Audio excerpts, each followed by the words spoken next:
cuatro boleros, de los cuatro boleros, de los cuatro boleros, camita mía, que van al agua, que van al agua.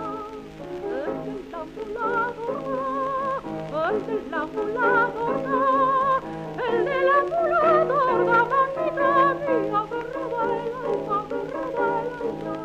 Me gustaba tanto jugar con nosotros, en el doble sentido de la palabra, que a veces se pitorreaba de nosotros. Por ejemplo, yo desde niño y también ahora a veces tengo mucha facilidad para sonrojarme. Entonces le encantaba provocarme, que yo me tuviera que sonrojar y hacerme una foto en colores, con los carrillos ardiendo, ¿no? Una foto ahí además que estoy también con un muñeco de nieve, y eso es tremendo, el rojo de aquello, ¿no?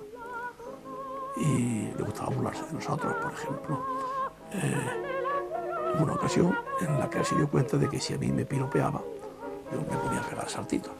Y entonces yo no me daba cuenta, se ponía atrás de mí y hacía así con la mano. Son cosas de mucho nivel intelectual y cultural. ¿A qué buscas la lumbre? ¿A qué buscas la lumbre? ¿A qué buscas la lumbre, mamita mía? La calle arriba, la calle arriba. Si de tu cara salir, si de tu cara salir, si de tu cara sale, mamita mía, la brasa viva, la brasa viva. No sé si recuerdo bien, pero a mí me parece haber oído que había sido la casa del obispo Alonso Suárez de la Fuente del Sauce. Era una casa soberbia, era un palacio aquel enorme, grandísimo.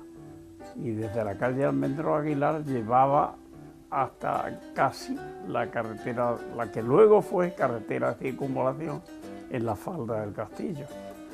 Tenía unos jardines y unas terrazas por detrás de la casa maravillosas, con unas vistas sobre gran parte de la provincia magnífica. Y el callejón que servía de entrada a la pared trasera, al jardín de la casa del abuelo, se puso en común con el Cine San Lorenzo para utilizarlo para su vida general. Y precisamente por eso el dueño del Cine San Lorenzo introdujo a mi abuelo a construir un palco de verano en la tapia medianera, desde donde los nietos veíamos el cine en verano. Cuando el abuelo nos dejaba, si las películas no eran toleradas, no podíamos subir.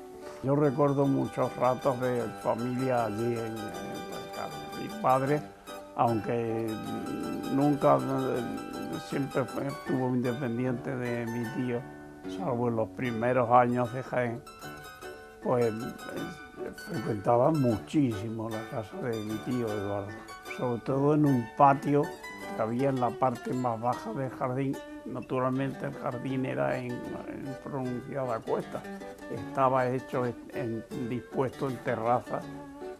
Y me acuerdo como una escena de mi infancia, haber visto desde esa última terraza, haber visto las eras y los trabajos que se hacían en el actual barrio de Belén, que entonces era campo. En aquellos años era campo. El barrio de Belén empezó a construirse después de la Guerra Civil Española, iniciado por don Juan Pedro Gutiérrez Higuera.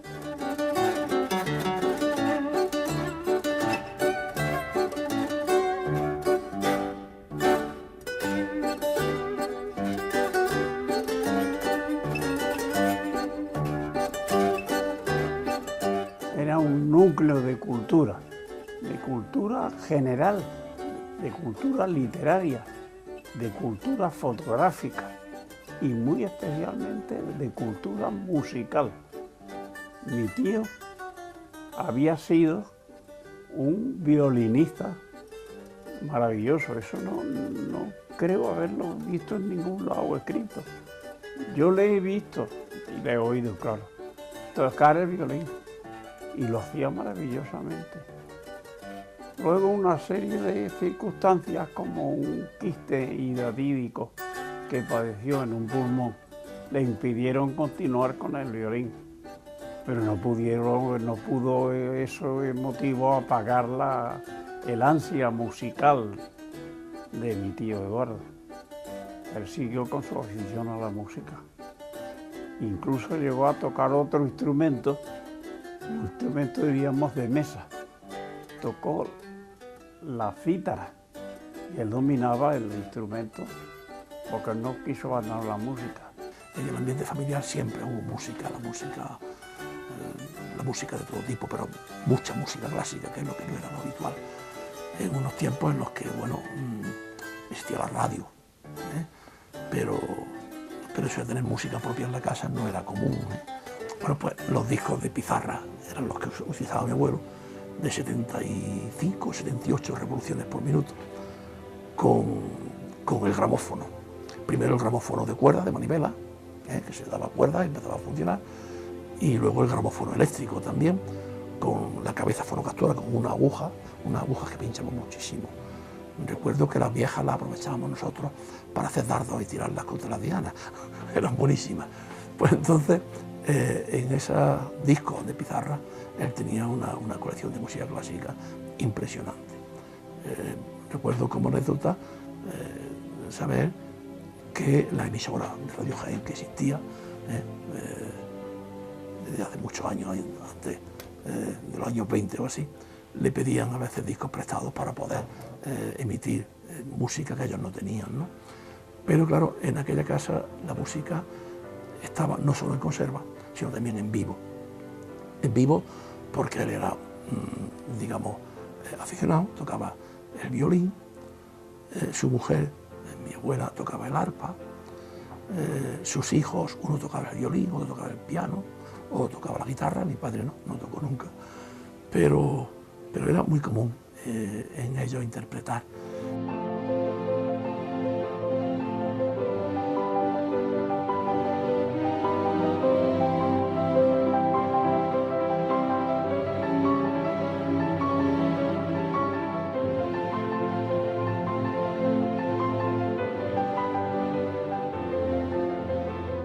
Esa curiosidad intelectual que tenía el doctor Arroyo, él la puso de manifiesto de alguna manera en su discurso de ingreso en el Instituto de Estudios Jiennenses, donde hizo alusión a dos de los que él consideraba sus grandes descubrimientos. Uno, el idolillo ibérico, que se encontró en una cueva de Torre del Campo, donde también presumía de haber descubierto la muralla ciclópea de Torre del Campo, y otro, el descubrimiento de una sagrada familia del Greco, muy deteriorada, en una casa nobiliaria de Alcaudete, donde él fue a celebrar una consulta médica. Arqueólogo en la medida en que aficionaba a la arte en general y a las antigüedades, ¿no? Y entonces estábamos un grupo de amigos, el más destacado de entonces era Pantaleón, el farmacéutico, ¿no? Era una persona muy aficionada a estos temas, y precisamente ellos dentro del Instituto de Jiennenses tuvieron colaboraciones interesantes. No es que fueran por ahí excavando, no. Lo que ocurre es que sí estaban al tanto de lo que ocurría. Y si en cualquier sitio les llegaba un rumor de que en un pueblo habían descubierto a alguien algo, un agricultor metiéndose en una cueva, haciendo un hoyo, una zanja, lo que sea, descubrían algo, pues allá que iban ellos. Y levantaban, digamos, testimonios de aquello, lo fotografiaban, hacían un reportaje, e incluso si podía ser, se lo traían para Jaén, lo que fuera, ¿no? Entonces, ahí pues hizo varias publicaciones. Esto era su colección de Don López de Sosa, que estaba encuadernada, se la iba comprando por fascículo, tengo más por allí, ¿no? Y entonces esta era la suya. Una excursión a Cabra de Santo Cristo, esto es curioso, dentro de uno de los apartados que tenía la revista Don López de Sosa, que hablaban de efemérides. Entonces hablan de una excursión de algunos de ellos. Cerdá, que era un gran fotógrafo también, al que le han hecho algunas publicaciones de la Diputación, que vivía en Cabra de Santo Cristo, don Manuel Alcázar, Pantaleón, el farmacéutico, que también era muy aficionado a la arqueología, y mi abuelo, que está además ahí precisamente con la máquina, el Tasifote, la máquina de ver fotografías en relieve, ¿no? Y entonces cuentan la excursión, ¿no? Y aquí hay algunas fotografías. Bueno, sí, esto es en Torre del Campo, con ocasión de Enrique Romero de Torres, dentro del catálogo monumental que estaba haciendo en Andalucía, que lo acompañan mi abuelo, mi bisabuelo y a otros amigos de la de campo, y hacen una especie de inventario de todo lo que hay de interés. Ramón Espantaleón también estaba con ellos, ¿no? Y de todos los tipos de asuntos arqueológicos. Este idolillo fue encontrado por mi abuelo a través de una gente que lo encontró, que lo descubrió, y este idolillo lo tuvo él durante unos años en su casa, hasta que lo cedió al Museo Provincial de Jaén, cuando todavía estaba el Museo de la Diputación. Aquí, en este, me parece que era donde había un reportaje, eso es, sobre la casa. La casa que tuvo el Almendro Aguilar fue la última casa que tuvo hasta que murió. Y la casa del Almendro Aguilar en mis tiempos era el número 47 y aquí está la fachada entera. Ahora mismo se conserva este pórtico solamente, y luego tanto la planta baja como la alta, y un escudo que hay desplazado hacia la derecha, estaba desplazado hacia la derecha y sigue estándolo ahora. Lo han puesto en la fachada de un edificio de pisos que se hicieron pues allá por el año 75 o 76. Y entonces hay unas fotografías suyas en el reportaje sobre la casa, lo hace, parece que era Alfredo Cazabán, pero las fotografías sí. Las fotografías son muy interesantes porque reflejan algo de lo que era la vida de mi abuelo. Este es el patio, lo he visto antes allí la foto del zamán. Este es el patio de distribución. La planta baja era la parte médica, de manera que hacia la derecha estaba la consulta, la sala de espera, la biblioteca, que había una biblioteca bastante grande, y a la izquierda estaba el laboratorio de análisis clínicos que tenía montado. Este es un detalle de un rincón de ese patio donde hay una ánfora antigua, parece ser que posiblemente romana, que tuvo en ese patio como elemento decorativo. Esta es la escalera de subida a la planta principal. Se ve un poco el ambiente de casa, digamos, típicamente regional andaluza, cuando se reconstruyó. Cuando él compra esta casa, hacen obras. Y entonces el estilo interior recoge mucho ese ambiente de la misma época de la exposición de Sevilla. El ambiente regionalista, con azulejos y cosas así. Este era su despacho de la consulta. Era bastante elegante, tenía dos ventanas grandes al fondo.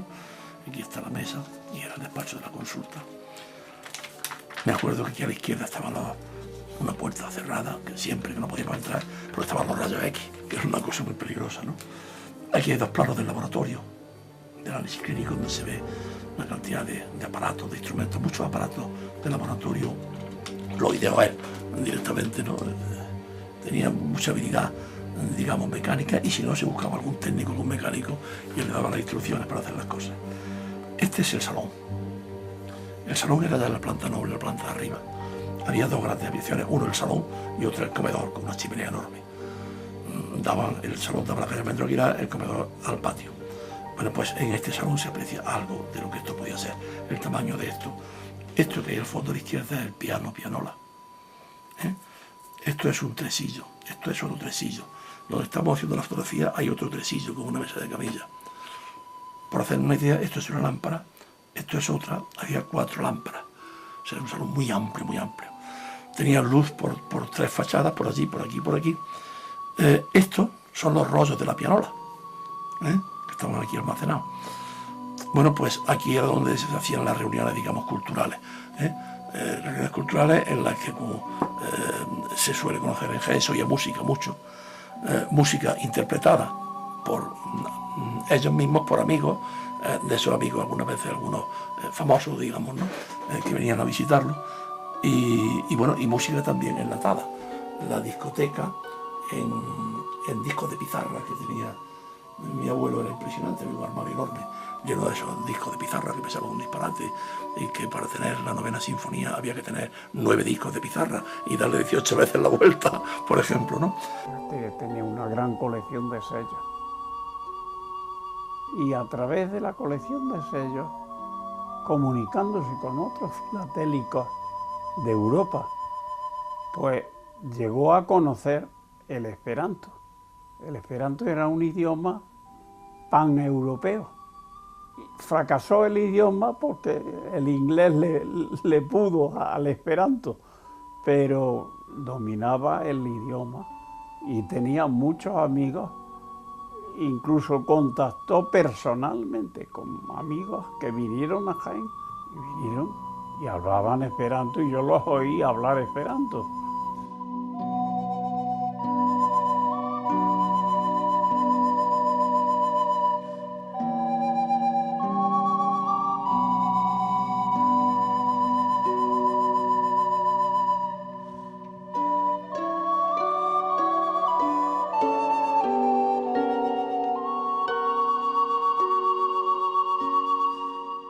Bueno, se movía por los alrededores de Jaén, mucho, ¿no?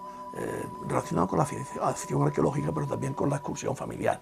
Él le gustaba mucho excursionear por los alrededores y se movía pues, por las carreteras fundamentalmente, por los alrededores, paseando directamente por el castillo de Santa Catalina, por el Tomillo, pues, por el Almendral.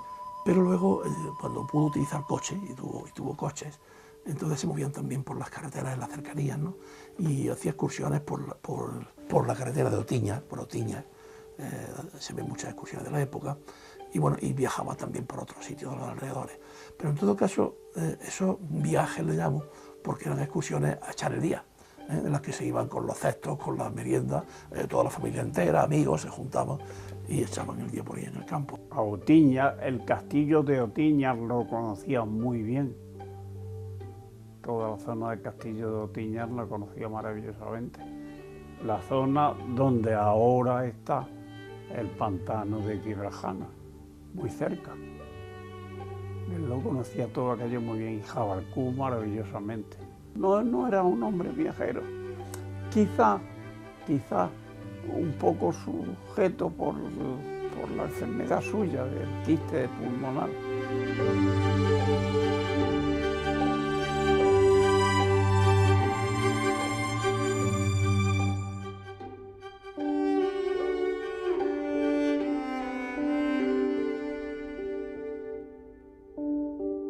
El acierto de construirse una casa de recreo en Caño Quebrado, que es curioso porque se dice que cuando él comenzó a plantear la construcción de la casa, encargó el marco de un gran ventanal y entonces colocó ese marco, lo colocó al aire, dirigido de manera que se viese toda la panorámica del castillo de Santa Catalina. Luego le ordenó a los albañiles que, siguiendo la orientación de ese gran ventanal, pues se construyera el resto del edificio. Esa casa de recreo, ese chalet, que se conocía como el chalet del doctor Arroyo o el chalet de Buenos Aires, quizás el nombre aludía al sitio donde estaba enclavado, pues era un punto de obligada presencia de todos aquellos visitantes ilustres que venían a Jaén. Cuando a Jaén venía alguien de especial relevancia, yo recuerdo las primeras visitas del reencuentro de la ciudad de Jaén con Andrés Segovia, pues se buscaba la generosidad del doctor Arroyo para que estos visitantes pues, pudiesen ser agasajados y recibidos en su chalet de Buenos Aires, y allí se les llevaba de una manera institucional y claro, con las vistas impresionantes que tenía desde aquellos ventanales de su salón, pues todos estos visitantes quedaban más que complacidos y además se llevaba una visión muy grata de Jaén. Y precisamente también en ese chalet, en esa casa de recreo, pues periódicamente, en unión de otros amigos, la mayoría de ellos médicos, celebraban semanalmente unas amenas tertulias, unas tertulias musicales en las que se escuchaban las obras de los grandes maestros y luego tenían una tertulia comentándolo. Construyó una casa de campo llamada Buenos Aires, en Caño Quebrado, muy cerca del hospital del Neveral, el que ahora es Hospital del Neveral. Entonces fue en los años 30, en los años 30 avanzados, fue sanatorio antituberculoso, dirigido por el doctor Sagás, otro participante en las reuniones de mi tío Eduardo. Entonces mi abuelo se empeñó en tener una casa en el campo. Y entonces, cuando lo hizo, pues después de la guerra civil, en lo alto del Monte del Neveral, en un promontorio, que era un pedregal de caliza horrible, lleno de lagartos y de cardos nada más, ¿no? Pues el ejército republicano había montado un observatorio de artillería. Y al final de la guerra se subastó ese terreno, una hectárea. Entonces mi abuelo se compró esa hectárea y a base de poner barrenos sobre las piedras y sacar sillares, se hizo 2 casas, una para la familia y otra para él, ¿no? La de él le llamamos el pabellón. Y era una casa, el pabellón especialmente, una casa mirando hacia la campiña, de manera que tenía unas vistas de paisajes excepcionales. Y entonces ya a partir de ahí, digamos, su campo era aquel. Empezó por vivir allí prácticamente de Semana Santa después de la Feria de San Lucas, y luego ya en los años de mayor, pues solamente durante 2 meses o 3 en verano. Pero entonces su atracción por el campo le hacía que intentó al principio vivir allí, de hecho puso chimenea en el invierno, no dejar su casa de Jaén, pero sí pasar días de invierno, pero era demasiado intempestivo aquello y para la época la distancia era demasiado grande, ¿no? Y entonces esa afición por el campo se plasmó en esa casa de Buenos Aires. La mejor vista, la más pintoresca del castillo de Santa Catalina es desde allí. Y él tenía precisamente en ese pabellón suyo una ventana grande en la que, estando en su sillón sentado, se veía el castillo como si fuera un castillo gótico enmarcado en un cuadro. Las mejores fotos que se han hecho del castillo de Santa Catalina son desde allí, antes de que crecieran los pinos. Los pinos han acabado por difuminar esa vista. Tenía una habitación, un salón, que se entraba al salón y se dominaba una vista del castillo de frente, que estaba enmarcado justo en el centro de la ventana. Y todo el mundo decía, qué casualidad, qué bien enmarcado está el castillo. Dice, de casualidad nada, porque la casa la hice alrededor de la ventana. Puse primero la ventana, de modo que se viera el castillo perfectamente encuadrado. Y a continuación hice la casa. Lo hacía ya en broma, pero era realidad, que la ventana se colocó cuando se estaba construyendo la casa de tal manera que cogiera una magnífica vista del castillo.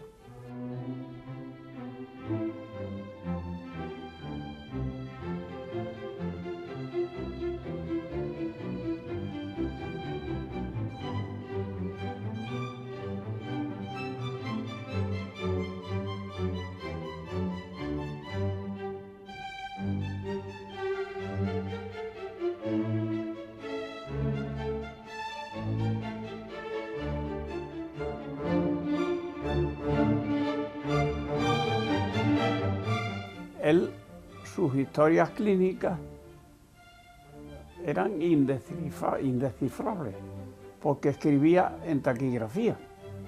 Era un taquígrafo estupendo. Es uno más de los 1000 y 1000 detalles que podíamos encontrar en mi tío.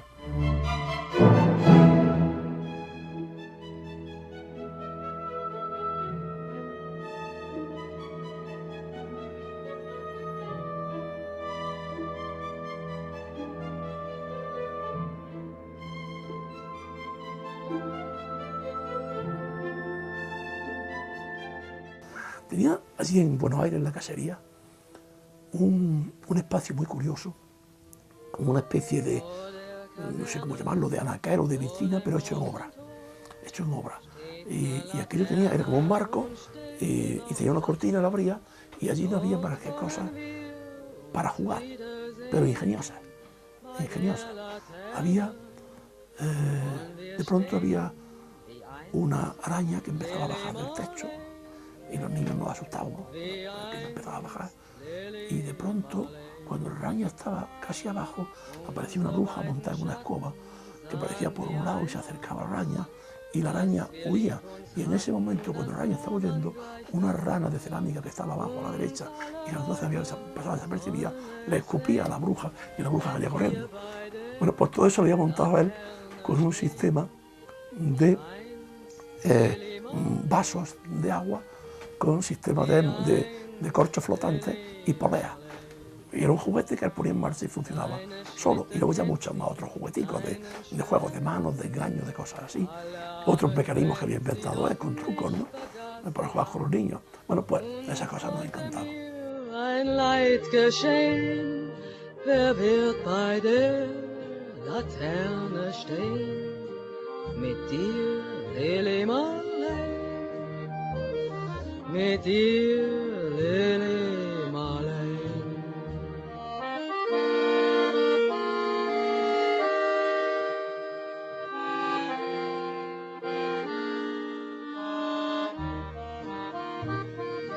Aus dem stillen Raum Un personaje de la historia de Jaén, un gran personaje, un hombre con unos conocimientos tan amplios como intensos. Wer wird bei der Laterne stehen? Mit dir, Lili Marleen, mit dir, Lili Marleen. Wenn sich die später Nebel drehen, wer wird bei der Laterne stehen? Mit dir, Lili Marleen.